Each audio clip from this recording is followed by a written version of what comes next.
Hello friends, welcome back to the Sarkari exam fighter YouTube channel. जिसका भी Delhi police एडब्ल्यू और TPO का एग्ज़ाम है उनके लिए ये वीडियो बहुत ज़्यादा इंपॉर्टेंट होने वाला है। इस वीडियो में बेसिकली हम डिस्कस करने वाले हैं 27 अक्टूबर आपके फर्स्ट शिफ्ट के ऑल क्वेश्चंस जो आपके एग्ज़ाम में पूछे गए थे और जिसका आगे एग्ज़ाम है उनके लिए बेनिफिट होएगा, क्योंकि जो क्वेश्चन आपके एग्ज़ाम में आ रहे हैं उसी टाइप के अगले शिफ्ट में भी क्वेश्चन आपसे पूछे जा सकते हैं। इस वीडियो में हम जीके, जीएस और कंप्यूटर के क्वेश्चंस को देखें कि आपके एग्ज़ाम में क्या क्या क्वेश्चन पूछे गए थे। चलिए शुरू करते हैं इस वीडियो को। तो आपको एंड तक बने रहना है और अच्छे से एनालिसिस करना है कि क्या क्या क्वेश्चन आपके एग्ज़ाम में आ सकते हैं अगले, ठीक है। देखिए, उससे पहले एक चीज़ और बता दें, अगर आप लोगों को पीडीएफ चाहिए इसकी और जितने भी अभी तक क्लासेस हुए हैं जीके के, रीजनिंग के प्रैक्टिस सेट्स की, तो पीडीएफ आपको मिल जाएगी। हमारा टेलीग्राम चैनल का नाम है सरकारी एग्ज़ाम फाइटर, तो आप लोग वहां पर जाकर के ज्वाइन हो जाइएगा तो आपको पीडीएफ मिल जाएगी। चलिए अब शुरू करते हैं अपनी आज की क्लास को और उसमें देखते हैं कि क्या क्या क्वेश्चन पूछे गए थे। तो देखिए, आज पहला क्वेश्चन ये पूछा गया था, आपके जीएस का क्वेश्चन था, ये जीके का। इसमें ये पूछ रहे हैं कि पंजाब केसरी के नाम से किसे जाना जाता है। तो ऑब्वियस सी बात है, सभी लोग इसका करेक्ट आंसर लगा के आए होंगे। जो लाला लाजपत राय जी थे, इनको पंजाब केसरी के नाम से जाना जाता है। तो जो इसका राइट आंसर क्या होगा, लाला लाजपत राय इसका करेक्ट आंसर होने वाला है, ठीक है। तो आप लोगों ने क्या टिक किया था और ऑप्शंस क्या क्या थे आप लोग बता सकते हो, जिसका एग्जाम हो चुका है, ठीक है। उसके बाद नेक्स्ट क्वेश्चन ये पूछा गया था कि मेघालय में कौन सी पहाड़ी नहीं है, कौन सी पहाड़ी नहीं है। एक इस तरीके से क्वेश्चन पूछा गया था, नहीं वर्ड लिखा हुआ था वहाँ पे। तो देखिए, मेघालय की जो पहाड़ी है, सबसे पहले मैंने यहाँ पे उनके बारे में डिस्कस किया है। जो गारो, खासी और जयंतिया जो पहाड़ी हैं वो मेघालय में स्थित हैं। कहाँ पर है? मेघालय में स्थित पहाड़ी कौन सी हैं? गारो, खासी और जयंतिया, 3 पहाड़ी मेघालय में स्थित हैं। लेकिन उसमें एक ऑप्शन ऐसा था, जैसे 4 ऑप्शंस आपके एग्जाम में आते हैं, तो एक ऑप्शन उसमें ऐसा था जिसमें ये बताया गया था कि वो पहाड़ी आपकी नहीं है। तो वो ऑप्शन आपका नीलगिरी था शायद, ठीक है। तो नीलगिरी ऑप्शन में था। तो नीलगिरी कहाँ पर है? नीलगिरी की पहाड़ियाँ कहाँ पर हैं? तमिलनाडु में स्थित है। कहाँ पर है? तमिलनाडु में स्थित है। तो इस तरीके से ये राइट आंसर क्या हो जाएगा, कोई मेघालय में कौन सी पहाड़ी नहीं है? तो नीलगिरी की पहाड़ी नहीं है, क्योंकि नीलगिरी की पहाड़ी कहाँ पर है? तमिलनाडु में स्थित है। और नीलगिरी पहाड़ी को ही क्या कहा जाता है? कार्डेमम हिल्स कहा जाता है, ठीक है, इलायची की पहाड़ियाँ, ठीक है।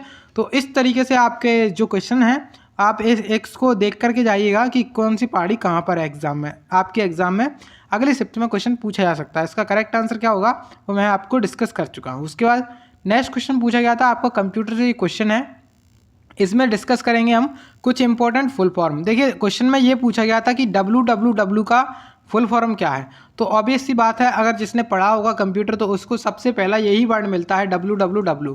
तो www जो होता है उसका फुल फॉर्म होता है वर्ल्ड वाइड वेब। जो इसका फुल फॉर्म है, आप लोग इसको नोट कर सकते हैं।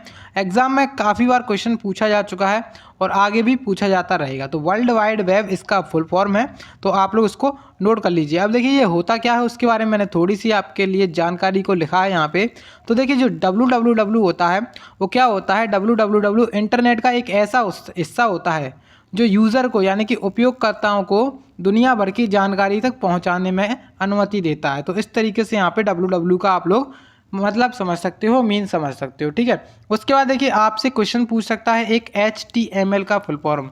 HTML का फुल फॉर्म क्या है? तो HTML का फुल फॉर्म है हाइपर टेक्स्ट मार्कअप लैंग्वेज, ठीक है। एक बार और बताऊंगा, हाइपर टेक्स्ट मार्कअप लैंग्वेज, ठीक है। उसके बाद आपसे पूछ सकता है एक HTTP का फुल फॉर्म। तो HTTP का फुल फॉर्म क्या होता है? हाइपर टेक्स्ट ट्रांसफ़र प्रोटोकॉल, ठीक है। Hyper text transfer protocol HTTP का फुल फॉर्म होता है। उसके बाद आपसे पूछ सकता है SMTP का फुल फॉर्म।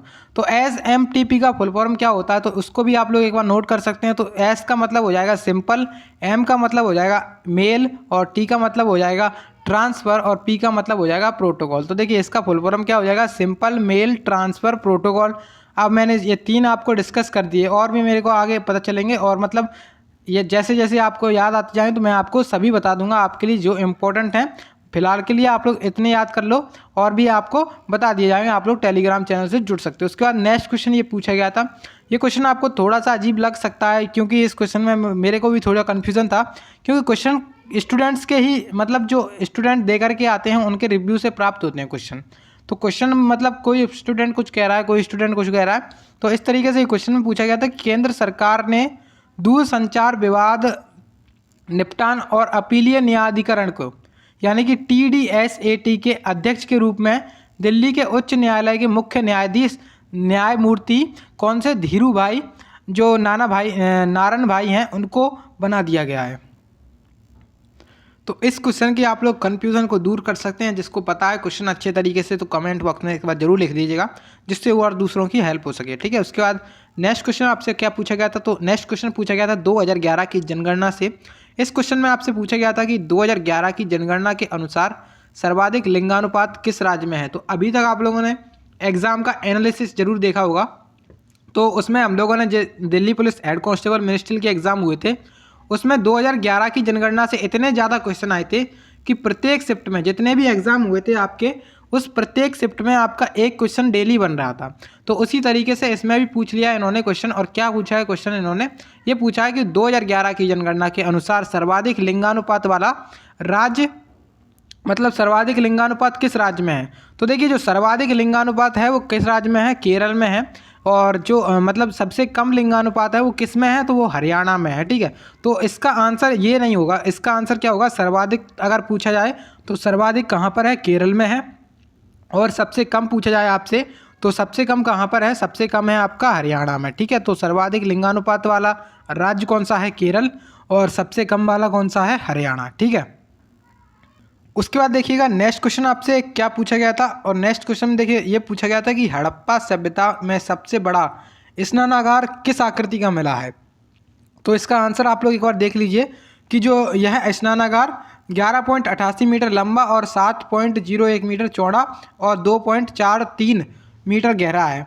इस स्नानागार में के निर्माण में पक्की ईंटों का उपयोग किया गया है। तो ठीक है, तो इस तरीके से आप लोग ये इसकी जानकारी देख सकते हो। एक बार हड़प्पा सभ्यता जरूर से पढ़ करके जाना है और इसके केंद्रों को भी पढ़ कर जाना है, मतलब जो अपने कालीबंगा है वो कहाँ पर है, इस तरीके से मोहनजोदड़ो कहाँ पर है, क्योंकि ये क्वेश्चन आपके एग्जाम में पूछ रहे हैं और पूछे जा रहे हैं। तो इस तरीके से आप लोग इनको एक बार देख सकते हो। ठीक है, उसके बाद नेक्स्ट क्वेश्चन देखते हैं हम। नेक्स्ट क्वेश्चन क्या पूछा गया था, तो देखिए नेक्स्ट क्वेश्चन में आपसे पूछा गया था कि मूल कर्तव्य किस अनुच्छेद में वर्णित, मतलब जो अपने मौलिक कर्तव्य हैं वो किस अनुच्छेद में है। तो जो अनुच्छेद है वो 51A के अंतर्गत आता है, जो कि अपने मौलिक कर्तव्य हैं। जो मौलिक कर्तव्य हैं संविधान के किस भाग के अंतर्गत आते हैं, तो संविधान के भाग 4 के अंतर्गत क्या आते हैं, मौलिक कर्तव्य। अब देखिए भाग 3 के अंतर्गत क्या आता है, तो जो भाग 3 है उसके अंतर्गत आते हैं मौलिक अधिकार। क्या आते हैं, जो भाग 3 है उसके अंतर्गत क्या आते हैं, मौलिक अधिकार। ठीक है, मौलिक अधिकार। अब भाग 3 मौलिक अधिकार अनुच्छेद, अगर आपसे पूछा जाए कि मौलिक अधिकार किस अनुच्छेद से किस अनुच्छेद तक है, तो अनुच्छेद 12 से लेकर के अनुच्छेद 35 तक मौलिक अधिकार हैं। उसके बाद अगर आपसे पूछा जाए कि मौलिक कर्तव्य किस अनुच्छेद में है, तो अनुच्छेद 51 से स्टार्ट है। ठीक है, और भाग 4 के अंतर्गत आते हैं ये। ठीक है, चलिए उसके बाद नेक्स्ट क्वेश्चन क्या है। नेक्स्ट क्वेश्चन ये पूछा गया था कि अष्टक नियम को किसने प्रतिपादित किया था। तो देखिए जो अष्टक नियम है उसको किसने प्रतिपादित किया था, इसका करेक्ट आंसर क्या होगा, तो इसका करेक्ट आंसर है ब्रिटिश रसायन वैज्ञानिक JAR। कौन, JAR न्यूजीलैंड्स द्वारा 1865 में अष्टक नियम को प्रस्तावित किया गया था। तो इसका करेक्ट आंसर कौन हो जाएगा, JAR न्यूजीलैंड्स के द्वारा। ठीक है, नेक्स्ट क्वेश्चन देखते हैं। तो नेक्स्ट क्वेश्चन आपका पूछा गया था करंट अफेयर्स से, और इस क्वेश्चन में आपसे पूछा गया था कि राजपथ का नाम बदलकर क्या रख दिया है।